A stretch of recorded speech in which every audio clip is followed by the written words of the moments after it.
Hello, and welcome to today's Safety and Health webcast. Make your work zone a drops-free zone, an Objects at Height webinar, sponsored by Ergodyne. My name is Kyle Morrison. I'm the Senior Associate Editor with Safety and Health magazine, and I'll be moderating today's session. Thank you for joining us. We'll start the presentation in a few minutes, but first I'd like to go over some housekeeping items. The views of the speaker and his organization are his own and do not necessarily reflect those of the National Safety Council or Safety and Health magazine. Mention of any commercial enterprise, product, or publication does not mean the Council or the magazine endorse them. At the end of today's webcast, we'll have a question and answer session. To ask a question, simply type it in the text box located in the lower left-hand corner of your screen, then click the Submit Question button. You can feel free to ask your question at any point during the presentation. You don't have to wait for the Q&A session to begin. We'll try to answer as many questions as possible, but due to the large number of attendees at today's webinar, we may not get to all of the questions. However, all unanswered questions will be forwarded on to today's speaker. For basic troubleshooting information, please click the Help button located on your screen. At the end of the webcast, you'll be asked to complete an evaluation survey, and I'll talk a little bit more about that after the presentation concludes. This webcast will be archived for 3 months, so you can access it after today's live presentation. Within about a day, just return to this URL to access the webcast. Okay, with that, I think we're ready to begin. Our speaker today is Nate Bombach. Nate is a height safety product expert who has been with Ergodyne since 2011. He is a certified dropped objects prevention scheme member and has taught best practices to multiple industries. Nate? Hey, thanks, Kyle. Thanks, everybody, for being with us today. I hope everyone's doing well and saw many of you at the safety show last week. So with that, let's jump right into the bulk of our presentation here because we have a lot of good stuff to cover. So just quickly to take you through what we're going to talk about, we're going to start with a little bit of an introduction here. Then we're going to look at a Safety at Heights overview, how this all pieces together. Then we're going to talk about risk awareness, followed with the costs of Objects at Heights risks. And then we'll talk a little bit about solutions and best practice. And then we'll finish up with a little bit of a summary. So let's look at how this all fits together. An overall Safety at Heights overview. So the way we look at it, Safety at Heights is the peak of the umbrella. Many of you, all of you on this call, obviously have Safety at Heights challenges. The bulk of the conversation usually encompasses workers at heights. Workers at heights includes your typical fall protection, other PPE, and how you get to heights. This other side of the spectrum that many times is an afterthought is this whole safety category of objects at heights, and that's what we're going to talk about here today. So if we go to the next diagram, you can see how these waterfall down into separate subcategories. The workers at heights category, like I said, falls into fall protection, which falls further into your ABCs of fall protection. Then in that middle section, you look at other personal protective solutions. This is going to be your standard PPE and how it takes on new meaning when used at heights, whether it's hand protection, head, eye, and face protection, temperature control, things of that nature. And then on the right side of the spectrum, you have access solutions, and that's how the worker is safely getting to and from heights, whether it's ladders, lifts, rope access, or what have you. Now, the next diagram we hope opens some eyes at just how complex this whole Objects at Heights conversation could be. This mirrors the Workers at Heights conversation in that we talk about dropped object solution as a component of this conversation. Dropped object solutions mirrors that of fall protection under the Workers at Heights conversation. But dropped object solution is only part of the equation. Many of you will hear drops prevention, dropped objects, things of that nature. But the reason why we label this as Objects at Heights management is because we believe there's also other components to the conversation. Those components include housekeeping solutions, as well as, just like Workers at Heights, the transport of equipment to and from heights. So how do you safely manage these categories of Objects at Heights? Let's talk a little bit further about that. What we're trying to get folks to envision here is a competent person style conversation around Objects at Heights management, just like there is with Workers at Heights. So this drop COPS badge you see here stands for Dropped Object Prevention Competent Persons. And though there isn't any standards to back that, we really want this conversation to flow into that type of mentality. So it's learning what encompasses objects at height safety and management and how it's part of your safety at heights planning. It's becoming aware of the costs of dropped objects and other objects at heights hazards, and then learning best practice within the hierarchy of controls. So let's start with some up-to-date awareness on the topic. So those of you new to the safety world or new to this whole concept of dropped objects, it's where we'll start on the far left side of that spectrum. What is a dropped object? Well, we define it as any object or item that falls from its previous position. It typically considers workers themselves as a separate category, and that's where fall protection comes into play. But it does come on the heels of fall protection in the conversation of safety at heights. Now, the items could be large or small. You see a small shackle on the right-hand side, followed by a huge boom of a crane below that. So it could be tools, it could be your PPE being worn, it could be equipment, could be structure, or any loose item up above. The DROPS organization actually defines two categories of dropped objects. The first is static dropped objects. That's going to be any object that falls from a stationary position under its own weight. So that's pure gravity having effect here. You see that megaphone or floodlight there on the right. If that bracket corrodes, that could fall under its own weight, and nothing dynamic is creating that fall. Dynamic dropped objects, on the other hand, is any object that falls as a result of a secondary force hitting or striking that object, causing it to fall. The bulk of dropped objects fall into the dynamic category. So what causes dropped objects? Well, we break down two separate categories and then break those down further. The first category is different elements. So whether that's environmental, could be wind, rain, snow, motion from the sea if you're talking about an offshore rig. It could be an earthquake, which somebody mentioned to me once, which causes quite a few dropped objects. But this also could be corrosion or other deterioration, vibration occurring, could be effects on the body. So let's say your hands are extremely hot and sweaty. How does that affect your grip? These all happen from the elements that are surrounding the work. The second category is worker or equipment generation. So this could be a worker tripping and dropping something, or simply being clumsy. Could be poor housekeeping, which we'll talk about in a moment. It could be negligence, so not following procedures, poor design, or missed inspections, or homemade tools and equipment. So that's a quick summary of dropped objects. Now we look at that middle piece of the conversation in housekeeping at heights. So many of you know that housekeeping is very important on your job sites. Well, it takes on even a higher level importance when you're talking about at height work. So poor housekeeping risk could include an unorganized or unclean workplace. It could lead to unnecessary movement at height, looking for different items that you need. It could include cord management, so cords laying across a platform or a lift, something like that. Or it also could lead to foreign material concerns. We talk about FME or FOD. And then finally, on the far right side of that spectrum is the equipment transportation.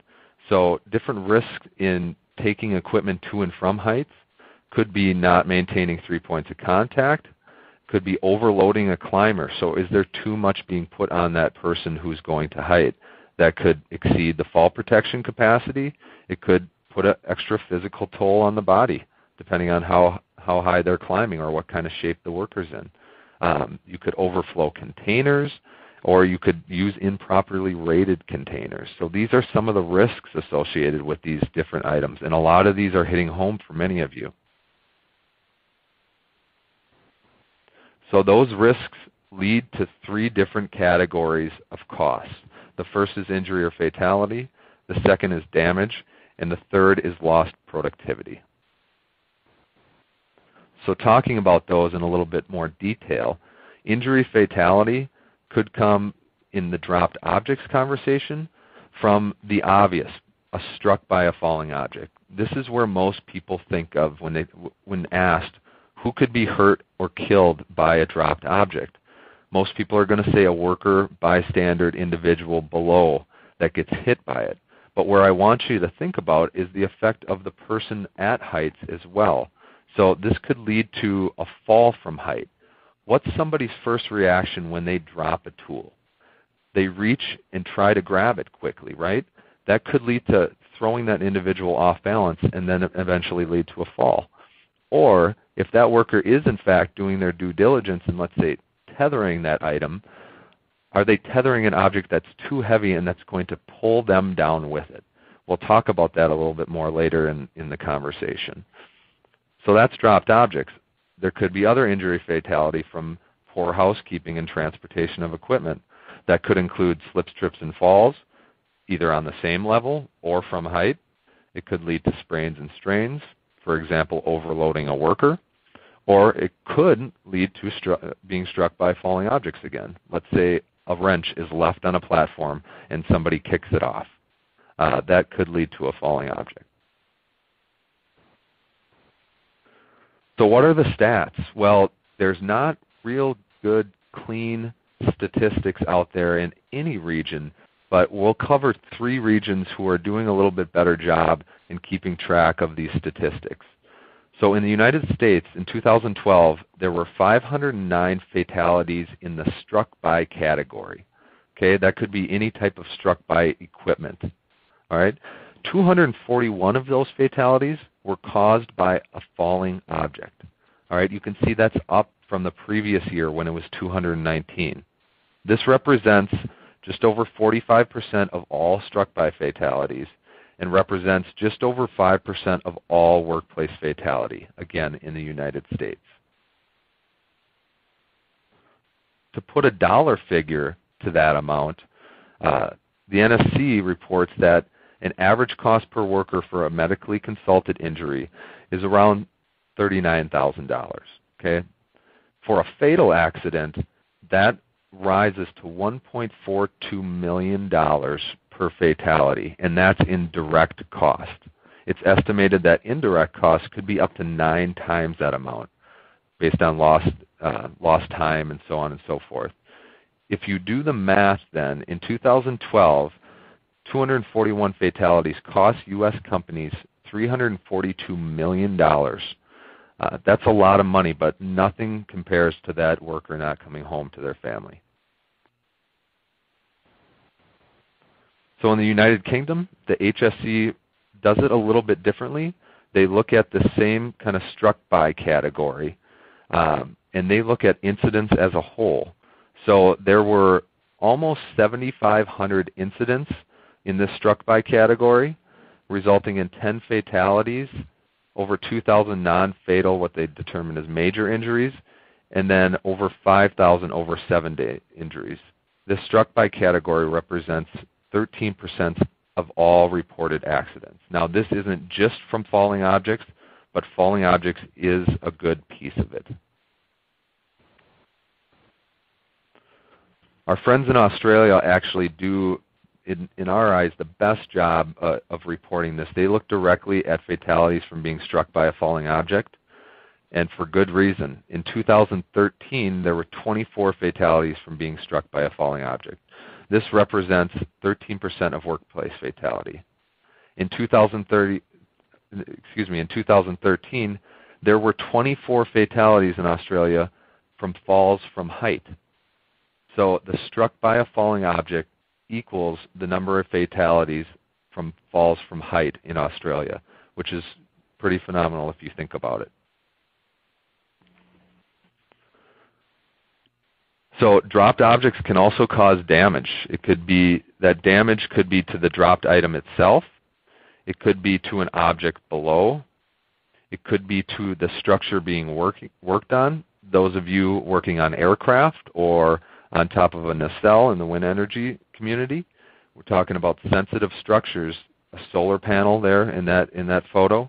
And then it also could cause damage to equipment from a foreign object standpoint. We think about aviation and things of that nature, how these items could become foreign objects and sucked into engines and machinery and things of that nature. So then the final one is lost productivity.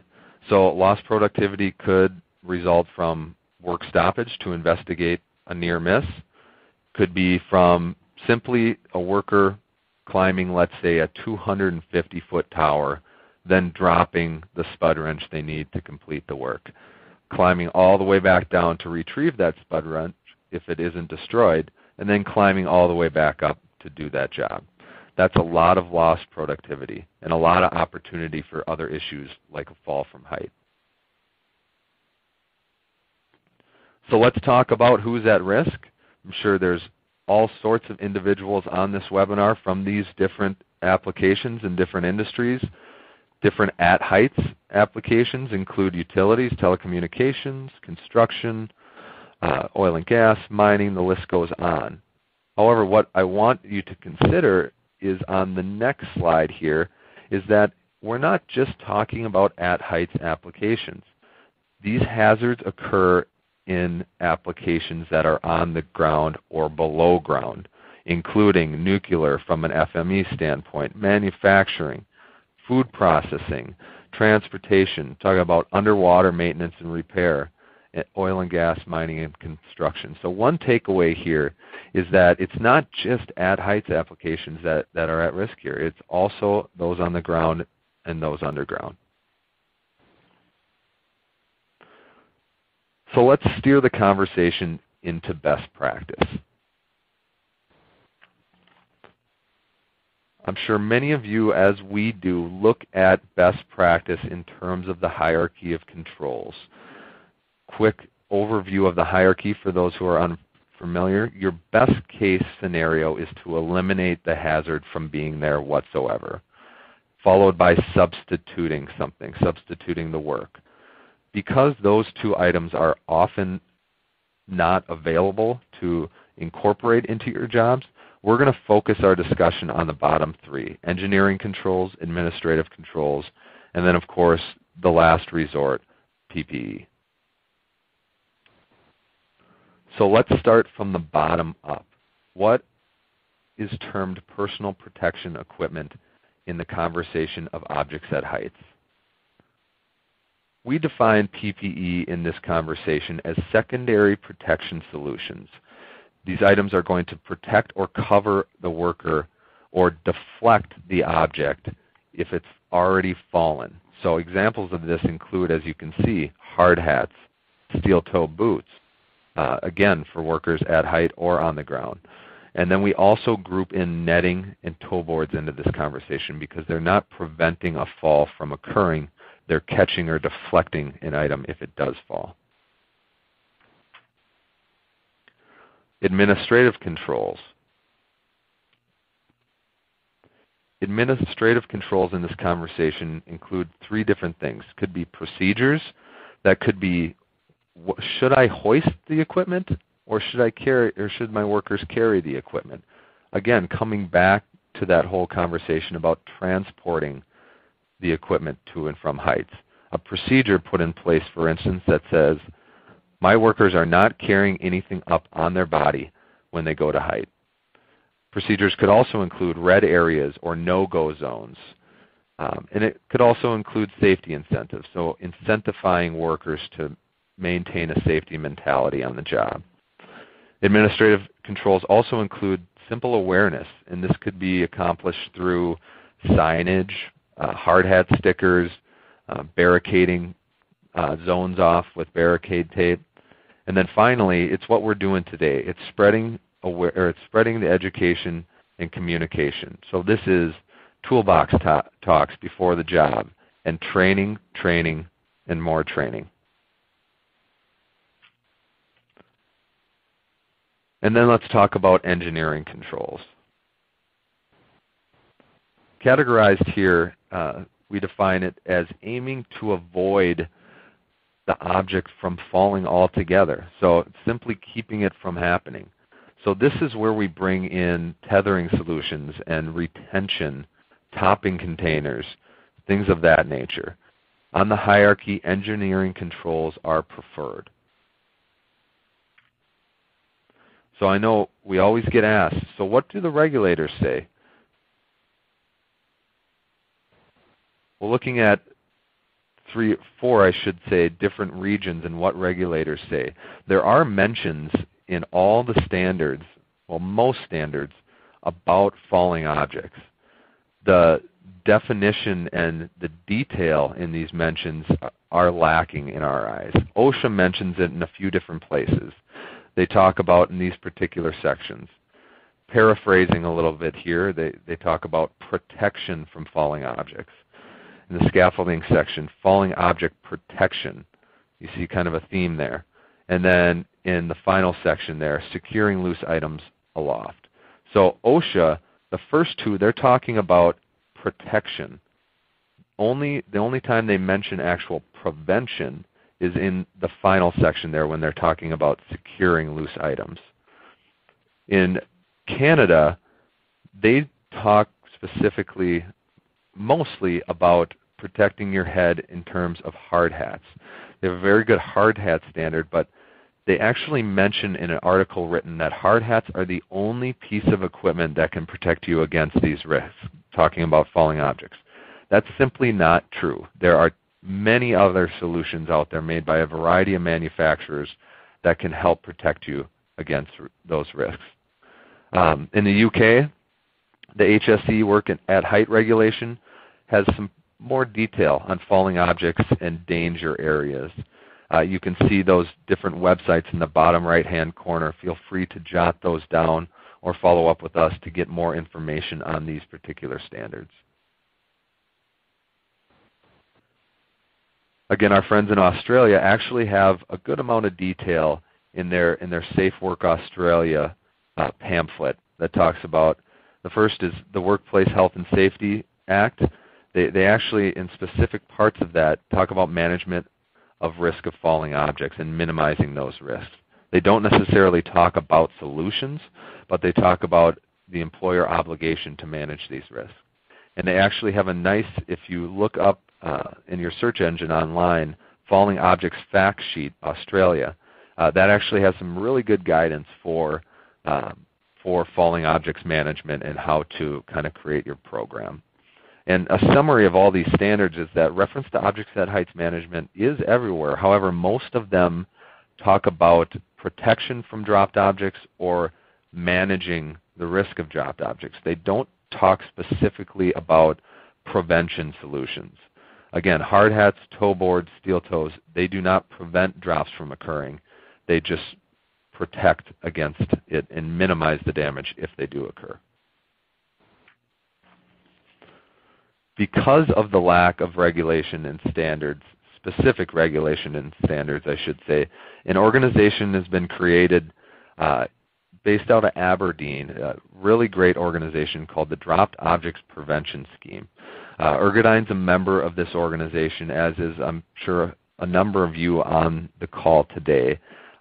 Because there was a lack of regulation, they created their own best practice community here. That also has a website that I encourage you to jot down for those of you taking notes.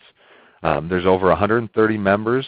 It's specific to the offshore oil and gas community, but a lot of the best practice and discussion that they talk about can be taken into any industry. So it's a really great resource and a great organization that's promoting best practice around the world. On the next slide, you can see a snapshot of the companies that are members of this organization. So a lot of really respectable companies that have joined this organization, and the list has been growing year over year. One of the examples of the tools that they promote, and all of this is available to anyone. You don't have to be a member on their website. But one of the tools they created is this dropped objects calculator. So you can see different colors there of severity based on the height on the left-hand side of the dropped objects and then the weight of the dropped object on the bottom. So for example, let's say an individual drops an adjustable wrench that weighs 3/4 of a pound, approximately 80 feet to the deck or surface below. And one thing that they want you to consider is that wrench looks dangerous. It looks pretty crude. But that bottle of water pictured, that weighs 3/4 of a pound as well. And in terms of velocity, when these objects are being dropped, they both are blunt objects that could generate the same amount of force. So where on that calculator would a water bottle or a wrench weighing 3/4 of a pound fall? Well, when dropped from 80 feet, they are saying that there is a potential of a fatality from either of those items falling 80 feet below. Okay?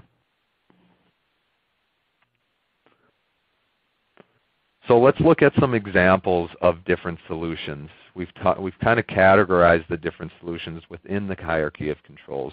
So what are some examples of some of the things that are out there that your companies can use? Let's start with administrative controls. Administrative controls, again, include hard hat stickers, that sign in the middle, you are entering a drops-free zone, training presentations, educational white papers, things of that nature. These types of things help spread awareness and help get people talking about it and considering those risks. One specific administrative control is your standard barricade tape. So talking about an issue with standard barricade tape, not trying to prevent you from using it, but a lot of these barricade tapes can be generic in their messaging. Once something is barricaded off, you're not sure what the hazard is. You just know that you shouldn't go in there. Well, in terms of dropped object, you might not know if there's work being done above and that's why you shouldn't go in. If somebody looks into an area and it seems clear to them, they may not know that work is occurring above. Another issue could be the durability of it. When wrapping it around things, that tape often becomes condensed and you can't read it. So a solution would be to get a drop zone tape. So a particular barricade tape that has a specific safety risk on it, so that when somebody walks by and sees it, they know that it's a dropped zone, that there's work going on above, and that there's potential for dropped objects.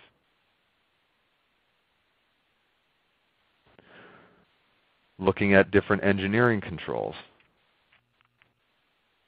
How Ergodyne defines engineering controls, we wrap them into 3 different categories for best practice. The first, we call it the 3 T's of objects at height safety. The first is traps.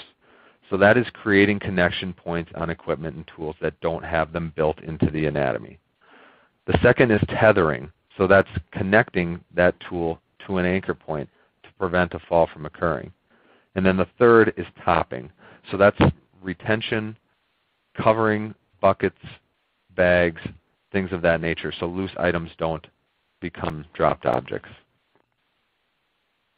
Let's talk first about trapping. A major issue today for those of you who are implementing dropped object prevention on the job site is, how do I connect to these tools my workers are using? The majority of tools do not come with connection points built into them. So unless tool manufacturers change their designs, which some of them actually are, which is making life easier, but until they all do, retrofit connections will be needed. So we encourage a complete system of creating those retrofit connections. So that's having your tool, trapping a connection point onto the tool that's secure, tethering that tool, and then topping it in a container.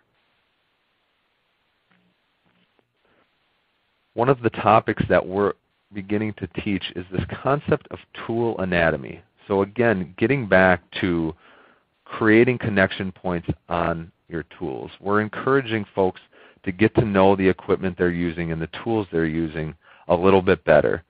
So let's take you through what we mean by that.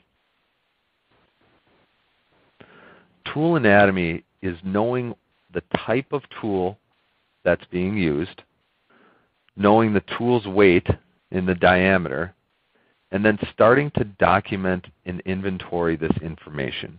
It's a lot to ask for most, but to incorporate a good program, just like with fall protection, these are important things to start thinking about. And if standards do become developed, these are the types of things that somebody proactively can have and be able to adjust to those standards when they're released. So let's talk about tool type. So we categorize the tool type into 3 different categories. The first is captive tools. These are the tools that have those built-in connections in their anatomy already. You think about your standard adjustable wrench with that nice clean hole on the end of it, or a handsaw that has a handle that's captive. Those types of items are easy because you can simply take a lanyard and connect them right to it. Open-ended tools are the ones that are more challenging. Okay? These are the ones that do not have those connection points built in, and that if you connect a lanyard or something to, they could slide right off the end of it.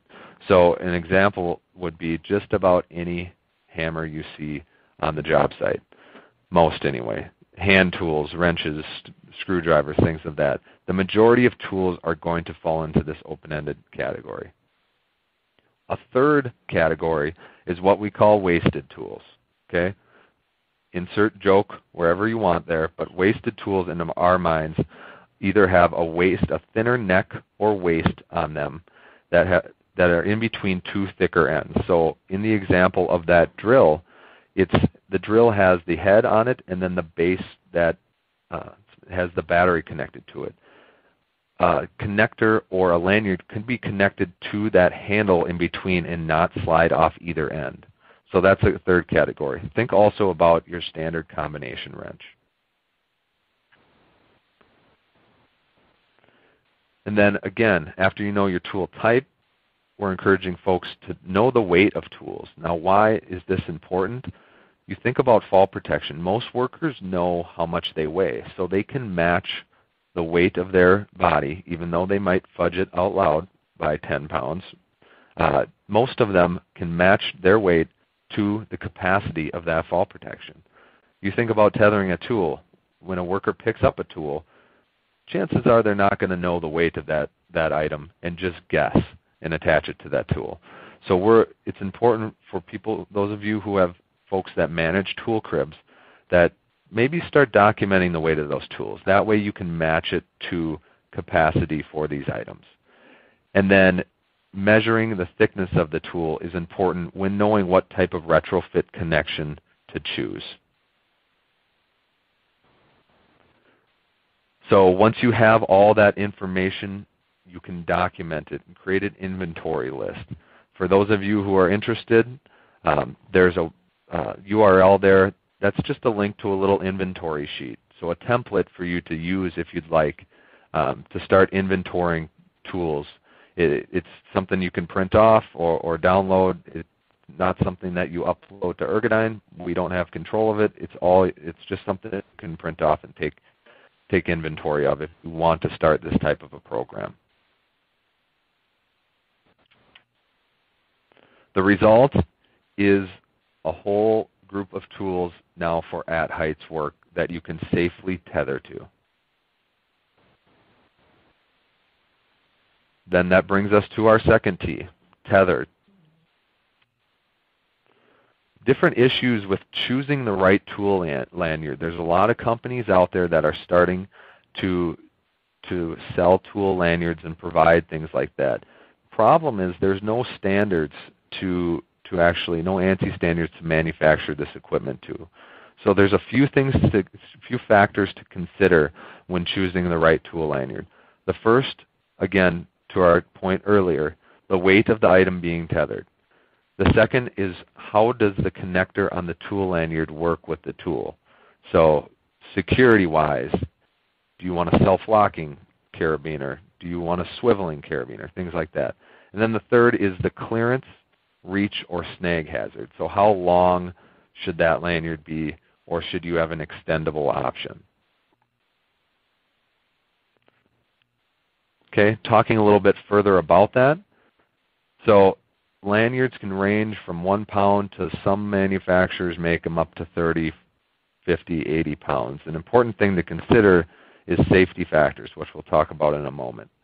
So again, the chances of misusing a tool lanyard are high unless the worker knows the weight of that tool. So that's why we're encouraging people to start documenting that information. And because there's no standards, many manufacturers will simply test their equipment to the weight that's on the label. If a tool is misused, say an 8-pound wrench is picked up and the worker says, oh, that feels like about 5 pounds. They would connect that to the 5-pound lanyard and exceed that capacity. So look for a safety factor when you're choosing the equipment. The type of connection, a lot of different options are now out there. So could it be, do you want to choke a loop onto the tool? Is a carabiner preferred? Are you working in an environment where a non-conductive option would be under consideration? Those are available as well. Corrosive environments, stainless steel. And then any type, knowing how the tool is being used. So is it a rotating tool? If it's a screwdriver, for instance, that tool lanyard could pigtail unless you have a swiveling design built into it. So again, just some things to consider when you're going through and choosing the right equipment. And then the final thing to consider is the clearance, reach, and snag hazard. So consider the distance between the item and the nearest person, object, or surface below. Meaning, for example, aircraft maintenance. Let's say you're working on the wing of an aircraft. You do not want a 3-foot tool lanyard that, if dropped, is going to let that tool hit and damage the wing of the aircraft. A wrist lanyard might be better in that situation. Consider the length of the user's reach, and does that lanyard extend out that far? And then finally, if you're in a confined space or crawling through a number of objects like rafters, for instance, consider how a long lanyard might become a snag hazard, and then would a retractable or an extended option be a better solution? So again, a variety of different types of solutions out there now made by a variety of manufacturers. So just consider some of those items when you're choosing the solution that works best for you. Another important thing to remember, jumping back to a point we made at the beginning of the presentation, it's our recommendation never to tether a tool or piece of equipment to the body that exceeds 10 pounds. It's always best practice to connect that tool lanyard to a separate structure and not to the body. But we realize that sometimes you have no choice but to connect it to a belt or a bag or a harness of some sort. Just make sure when you're connecting that you're not connecting it to a D-ring that's in use by fall protection or anything that a fall protection manufacturer may recommend against.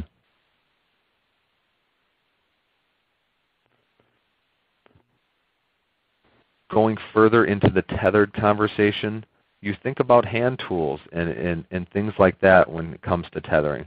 But look beyond your tools and consider the personal protective equipment you're using at height and tethering those items as well. A pair of eyewear or a hard hat may not kill anybody if it falls below, but then that worker is exposed without their safety gear. So tethering those pieces of equipment is important as well. And then finally, let's talk about the final T, which is topped. Some things to consider when topping your containers. Again, is the worker going to carry the equipment on their person, or are they going to put that equipment in a separate container and hoist it to height? So some things to consider is to try to limit as much as possible the weight on the climber's body while climbing. This helps them with fatigue and ergonomic issues, things like that. And also make sure that they're not carrying up a bag in their hand while they're climbing a ladder or something, that it incorporates a hands-free design when they're opening and closing that container. Also consider the type of equipment. So is it small parts? Is it large objects?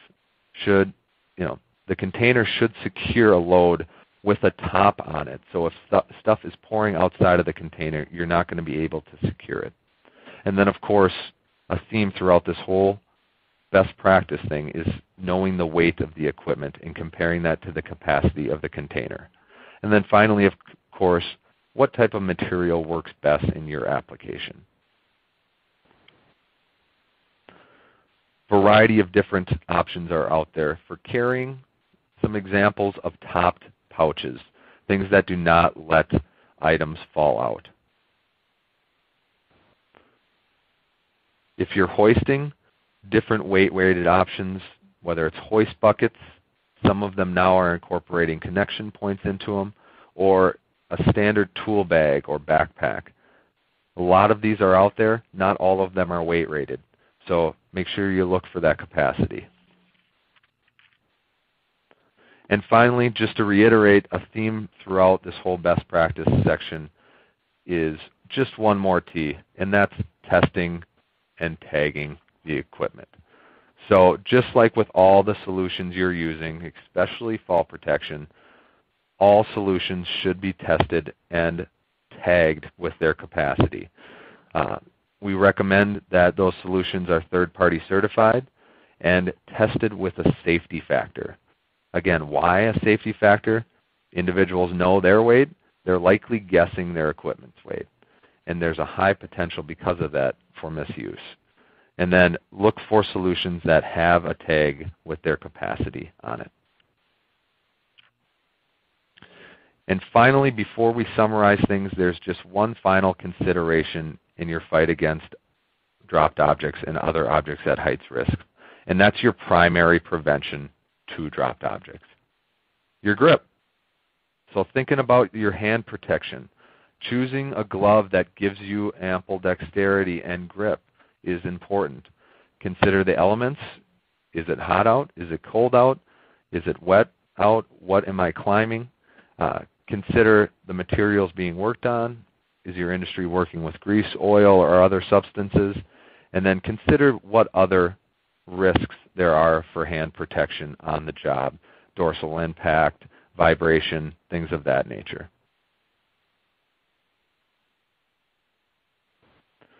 So let's review before we open up to questions. So in summary, objects at height safety should be part of everybody's safety at heights plan. So once you get your fall protection procedures in place, consider the gear and tools and equipment those workers wearing fall protection are using at height and how you can safely manage those. Safely managing those in terms of objects at heights should have drop prevention plans in place, as well as organization and safe transport practices. So that's good housekeeping and safe and thoughtful transportation of the equipment. Use that hierarchy of controls when implementing your procedures, and try to implement engineering controls in addition to personal protective equipment. That's not saying, now that we have tool lanyards for all of our tools, you can ditch your hard hat. That's not what we're talking about. We're talking about trying to implement the best, safest practices there are out there. Remember the 3 T's when you're talking about best practice and solutions. That's trapping, tethering, and topping. And then make sure your equipment is tested and tagged by the manufacturer. And with that, I will give the microphone back to Kyle, and we can open it up for questions after a closing remark. Great. Thank you, Nate, for that fantastic presentation. We're going to start the Q&A session in just a second. As a reminder, if you have any questions, you can type it in the text box located in the lower left-hand corner of your screen and click the Submit Question button. Before we get to some of the questions, I want to remind everyone of the evaluation survey I mentioned at the top of the hour. It's going to your screen right now. It should be appearing there. And we ask you that to consider completing it to let us know your thoughts. Your input on these surveys helps shape future webcasts, so I hope you take the time to fill out the survey.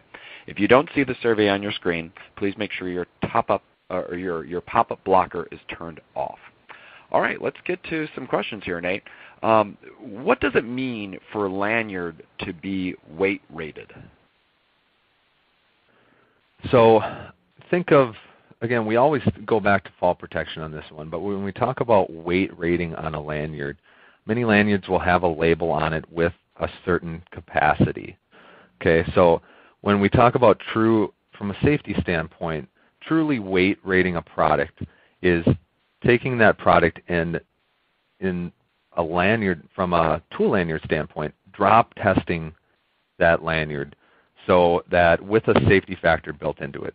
So let's say, for instance, your lanyard has a 10-pound capacity. You're going to want to know from the manufacturer if that lanyard has been drop tested twice the length of the lanyard, which is typically how the lanyard's used, and then let's say it has a 2-to-1 safety factor. That means that manufacturer is going to have taken a 10-pound weight, or excuse me, a 20-pound weight for a 10-pound lanyard and drop tested that however many times, twice the length of the lanyard. That's what you're going to want to look for from your manufacturer when you're choosing a solution. So when that weight rating or weight capacity is stamped on the product, that's what we're talking about when we're talking about weight rating. Okay, great. How often should workers replace the tool connectors? Those tool connectors, it would vary by manufacturer. You'd have to go to the manufacturer to get their recommendation. For our solutions, we typically say about 6 months under regular use, 3 months under heavy use, and we kind of leave it up to the user to define that, what that means, or unless it fails an inspection. So there should be specific inspection criteria for those connectors, and if it fails any of those criteria, it should be immediately replaced. Okay, great. You talked earlier a little bit about some of the regulatory standards that are out there that touch on this issue of dropped objects, but they don't really go into a whole lot of detail. As such, with the absence of kind of formal standards, where should workers and employers go to when they're trying to choose solutions?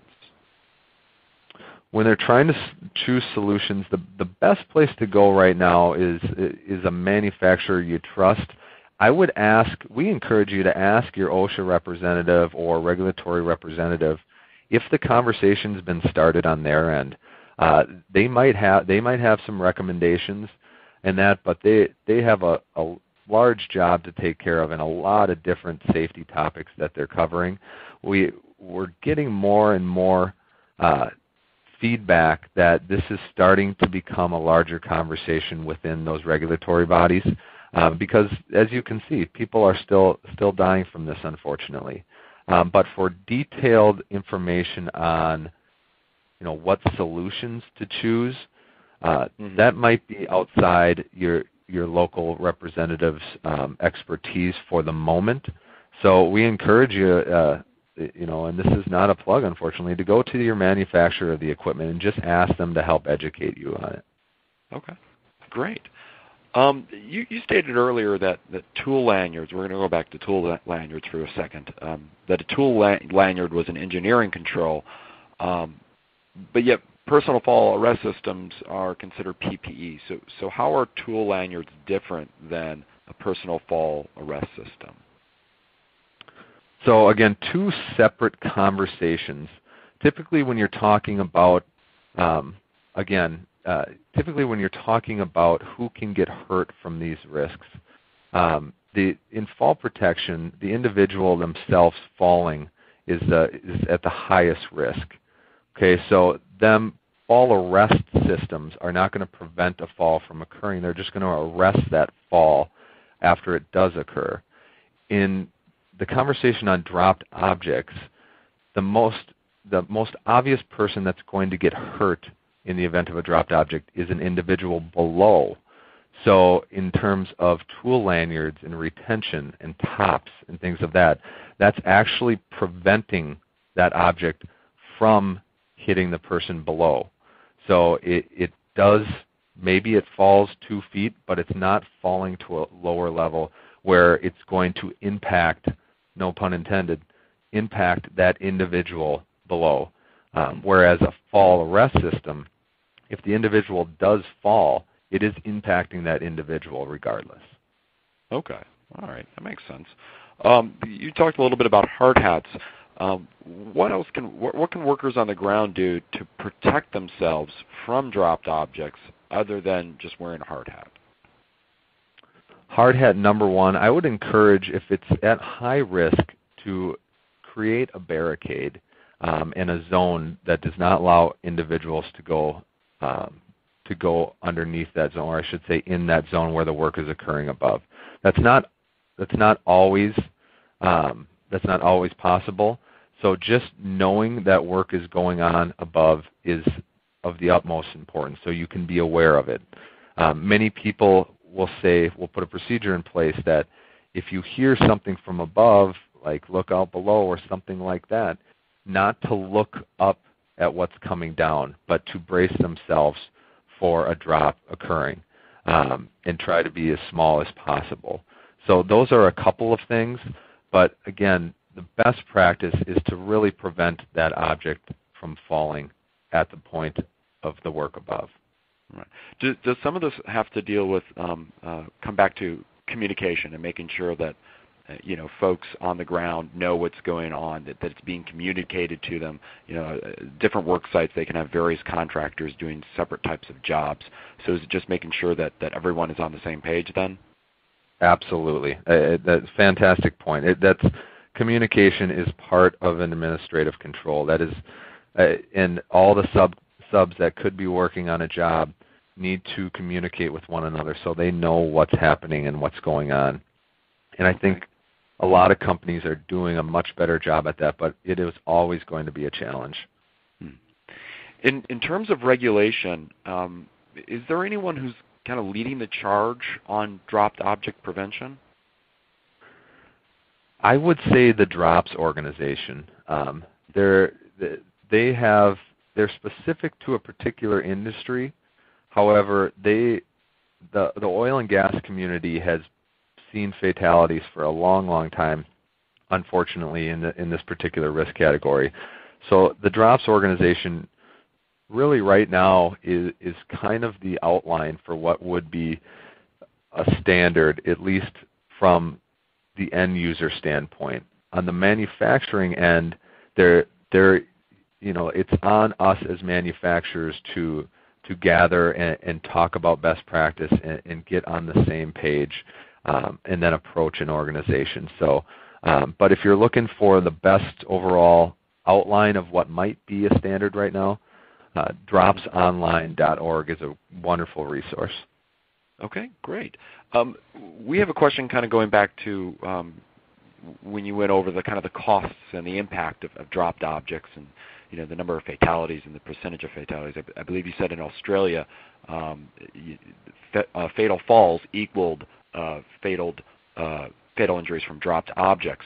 Do you know if there's a breakdown in terms of industry when it comes to dropped objects, such as is there a difference between are dropped object injuries and fatalities most likely to occur in construction or general industry or what have you?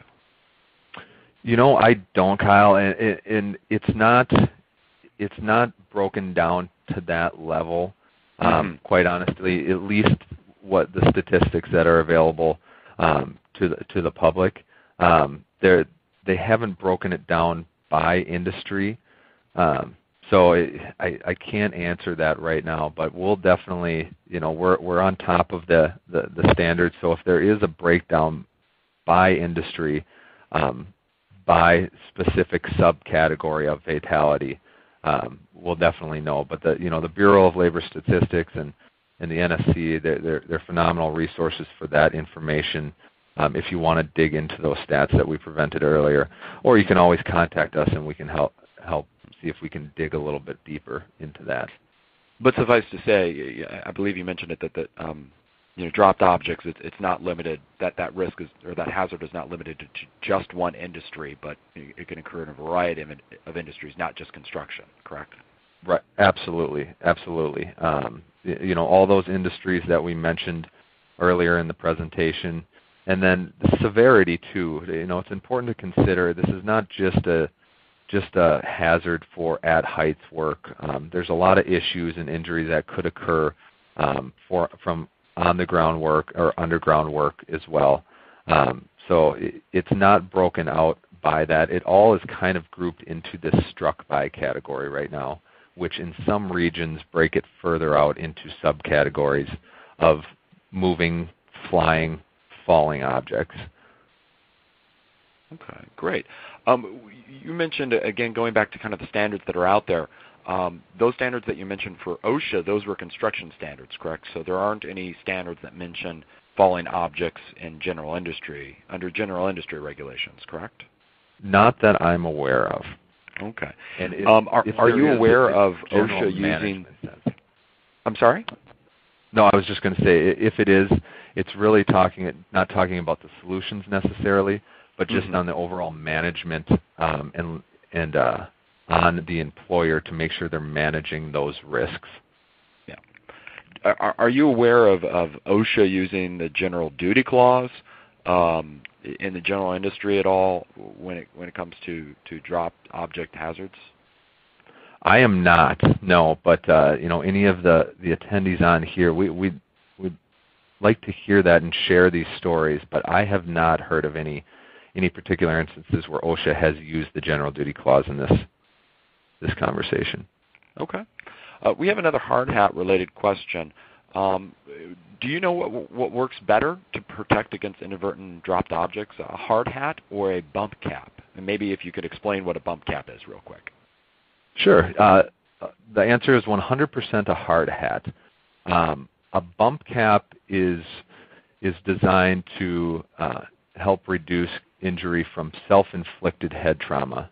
So bump cap, for those of you who aren't aware, is a smaller, thinner shell than a standard hard hat that's often put into a baseball cap style design, so that, let's say, for instance, maintenance individuals and folks that may be working in food processing or beverage distribution that have a lot of things right around them as they're moving around doing their work. Self-inflicted head trauma is, somebody bumping their head against an object or structure. The hard hat is going to be your best defense from a PPE solution standpoint for dropped object prevention, because they're built much more durable and much more and tested to take that type of impact from an object that gets a larger velocity. Okay, fantastic. Thank you, Nate. Unfortunately, we are running out of time. I know that there are some questions that were submitted that we didn't get a chance to answer. As a reminder, all of those unanswered questions will be forwarded on to Nate. Once again, I hope you take the time to fill out the evaluation survey to give us your feedback. And with that, that will conclude today's Safety and Health Magazine webcast. I'd like to thank Nate, Ergodyne, and everyone who listened in. Thank you, and have a great day. Thanks, Kyle. Thanks, everybody.